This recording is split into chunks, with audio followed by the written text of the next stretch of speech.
Hello, my name is Dr. Ryan Arthur. This session will give you the tools and confidence to critique academic texts. These tools can be used for writing a literature review or just writing a normal assignment. So, imagine that this is you, facing the castle. This castle represents the academic text. You are facing the castle and you are facing the academic text. We cannot attack the castle directly because it is a large fortified castle and it's just you there. You have no army, no weaponry, you are powerless compared to this castle.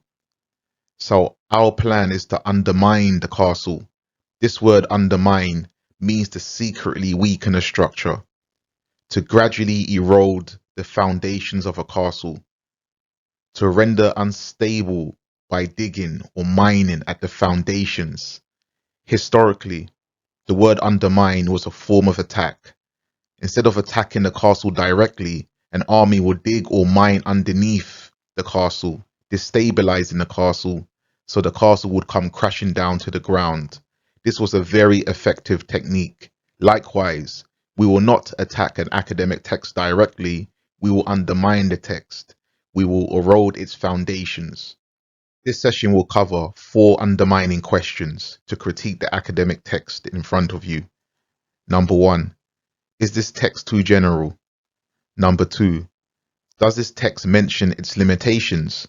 Number 3. The text states that something has changed, but has anything really changed? Number 4. Does this text mention anything about race, gender, or class? We will explore these 4 questions in more detail. Number 1. Is this text too general? You can critique a text because it is too general. If you see a journal article or a book that takes a broad approach, you can critique it. We are not attacking the text directly. We are not attacking the castle directly. We are not saying that the article is incorrect or that the book is incorrect. We are just saying that it is too generic for us. For example, if your dissertation topic or assignment topic is focused on the UK, you can critique a text that looks at the whole of Europe. If your assignment topic or dissertation topic is focused on older people, you can critique a text that looks at the whole population. If your assignment topic or dissertation topic is focused on the 1990s, you can critique a text that looks at the whole 20th century. Here are some examples of this approach. Smith's study is too broad to contribute to this discussion. His study is too generic, too wide, too extensive, too vast to contribute to your focused investigation. Although there is some value in Smith's study, his coverage is too broad to inform this study. Here we acknowledge that there is some value in Smith's study. There is always something we can take. There's always something we can use. Smith's study is within your subject area, so it will need to be part of your literature review. But as a whole, it is not beneficial to our focused study. To be critical is to be selective. I'll take this part, but I'll leave that part. I'll take this, but I need to adapt it. This is being critical. Also, when you critique Smith's study, you are showing the significance of your own study. At the same time you put down Smith's study, your study rises in value because your study is doing what Smith's study is not doing. Your study is focused. His study is unfocused. Your study is concentrated. His study is generic. Your study is distilled. His study is diluted. Your study is more relevant.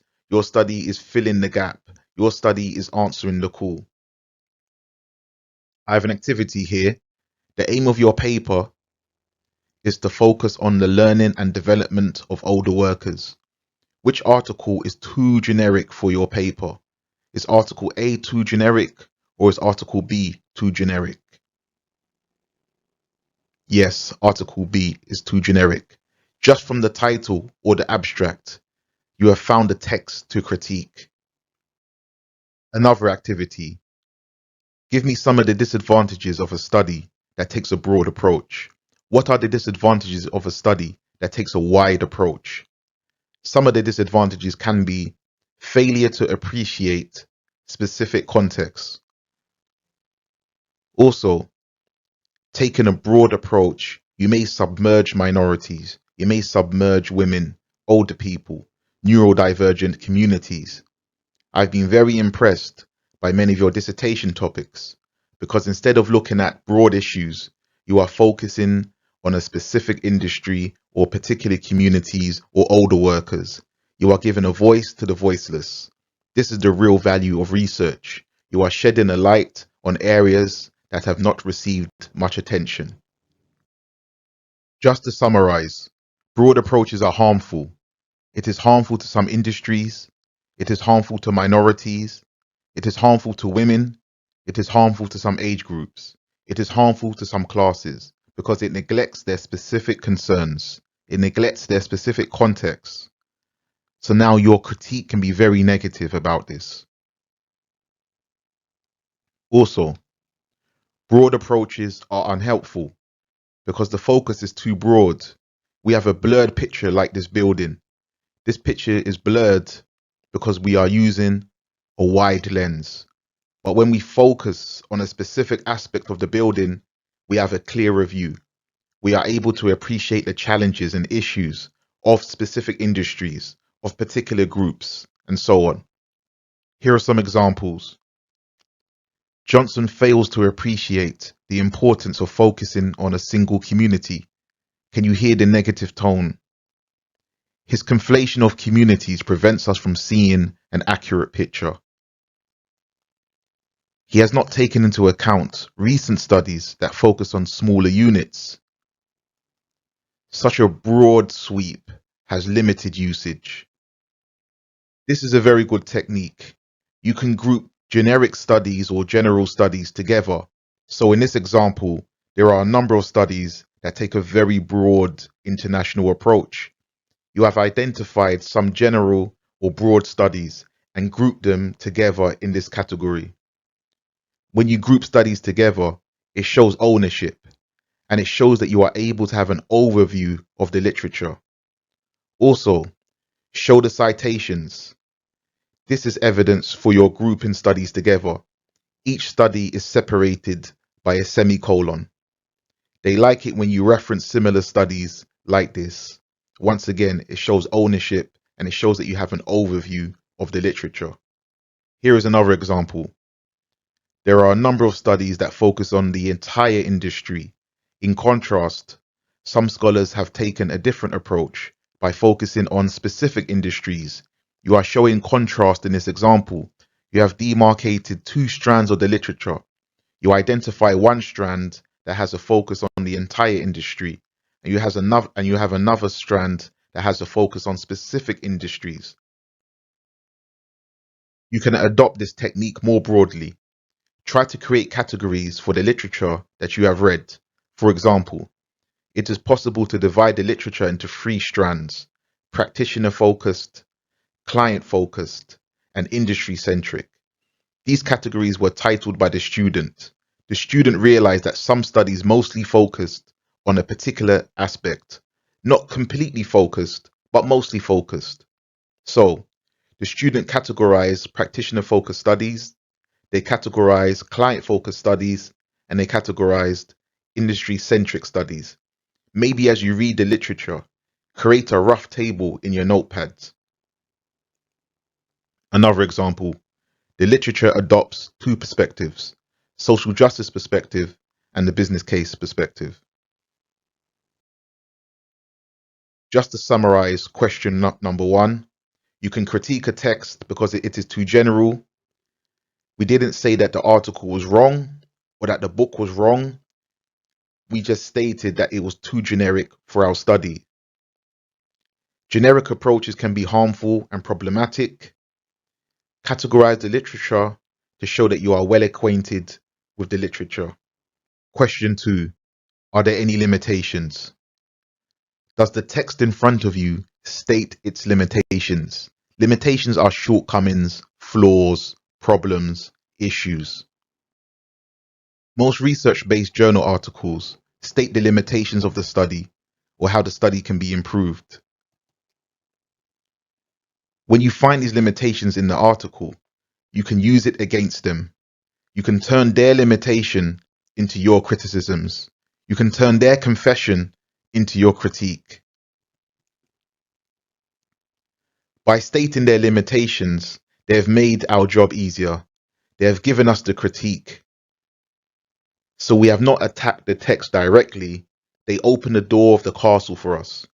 They handed us the keys. This is an example of a limitation mentioned by an author.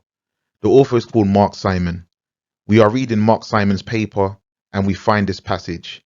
In this passage, Mark Simon states, a limitation of my research is that I have not detailed the complex web of relationships. Great.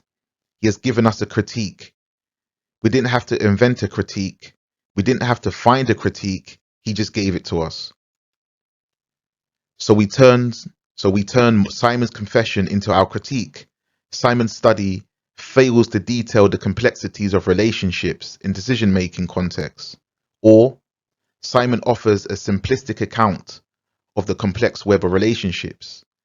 These sentences are just examples. You'll need to go in more depth. You'll need to explain why offering a simplistic account is problematic. You can explain the importance of detailed explanations. You can undermine Simon with his own admission. Here are some examples.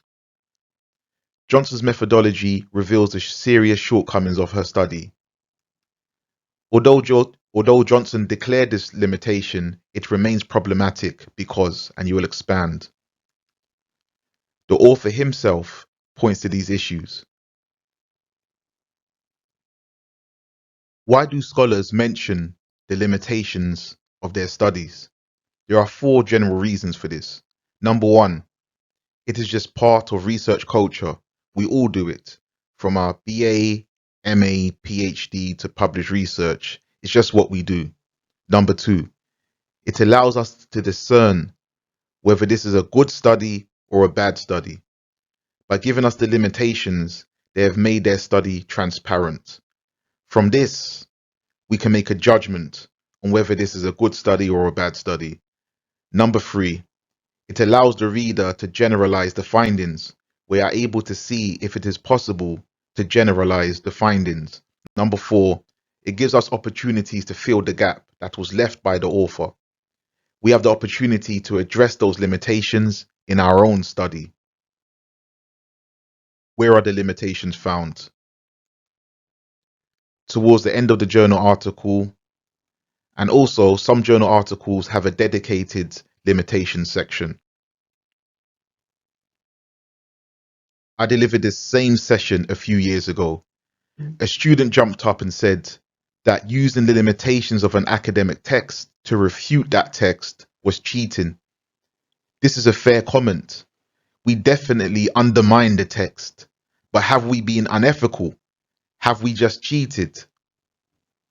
I would say we have not cheated. Sometimes the limitations are hard to find. We need the authors to come forward and be transparent so that we can critique their admission. It is essentially our judgment versus their judgment. Some authors believe that their limitations do not impact the findings of their study. They believe that their study is still valid. Their study is still relevant. However, we need to judge if this is true. Maybe we can't get past their limitations. Maybe we think that their limitations is not acceptable. Maybe we think that their limitations cannot be swept under the rug. I remember reading a study that had a major limitation. This study looked at the experiences of international students. The limitation was that they were not able to interview international students directly. The authors had to go through the lecturers. It was the lecturers that handpicked the students. The limitation was acceptable to the authors, but it was not acceptable to me. I can critique the study for that. I would never have known about that recruitment process if they did not declare it. Once they declared it, we can critique it. Number 3, sometimes individuals may state their limitations to preempt any future critique. By coming clean in their study, it could possibly neutralize any possible criticisms, but we won't fall for that. Question number 3. The text states that something has changed, but has anything really changed? Has there been any real change? When issues are presented as new, you can argue that not much has changed. You will find in the literature that matters may be presented as modern. There is a new threat, a lot of moral panic. There's been a new paradigm shift. This is a new model.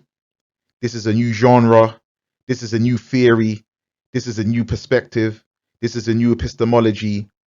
You will see this constant stream of something new being put forward. These are scary new times. This is unprecedented. This is a new trend. This is a new sensation. I developed this new model. I developed this new theory. Essentially, you can critique this argument by saying, calm down and carry on. Not much has changed. We have seen this before. There's nothing new under the sun. Matters rarely change overnight. Change is often part of a long process. Or we find that we have reinvented the wheel. Or do we even need this new thing? Don't we have existing approaches to deal with this problem? Calm down and carry on. I'll play this very short clip from Channel 4 with Akala and the now retired Jon Snow. Their discussion epitomizes this critique. Akala is essentially saying, calm down and carry on. We have seen this before. Yeah, well, so a lot of the research I did, when you look at scholars like Andrew Davies, who writes books about the history of gang crime in Glasgow and Manchester, or Robert McKilwee, who's got volumes of stuff about the history of gang crime in Liverpool, what you see firstly is that this is not a new problem. Every generation pretends gang crime is a new problem. So when you look at the press reports they cite in their scholarship, it's this same sort of sense of moral panic, this unprecedented thing. When actually we've had violent teenage youth gangs for 150, 200 years, maybe even longer. And the social indicators of that violence have remained identical for almost 200 years, as have the sort of facile explanations of violence. And those social indicators are? Poverty, domestic abuse, lack of education, so expulsion from school. So, for example, almost half the people in prison today in Britain were expelled from school as children, versus just 1% in the population as a whole. Among young people, about half the young people in young offenders institutes were at some point in care growing up, versus about 1% in the population as a whole. So social indicators have remained identical. Here are some examples. King's model is not particularly new. He merely adds nuance to Cright's older model of vocational adjustment. It's not entirely clear why Siemens and Downs developed their connectivity approach. There are several existing approaches that can be harnessed for digital education. Question 4. Does the text in front of you mention race, gender, or class? You can critique a study if it neglects or only barely mentions the impact of race, gender, or class. There are seldom issues in which race, gender, and class is not a significant factor. Most aspects of our everyday lives, race, gender, and class has a significant impact. It is a significant factor. You can also add to this list, does the text mention age? Does the text mention disability? Does the text mention neurodiversity, etc.? Here are some examples. Jones fails to acknowledge the significance of gender in this issue. The author overlooks the fact that race contributes to the highest rate of such and such. Another weakness is that we are given no explanation of how social deprivation impacts. The research does not take into account pre-existing tensions of gender and so on. So these are the 4 critical questions which we have been through. Thank you for listening. Please like and subscribe.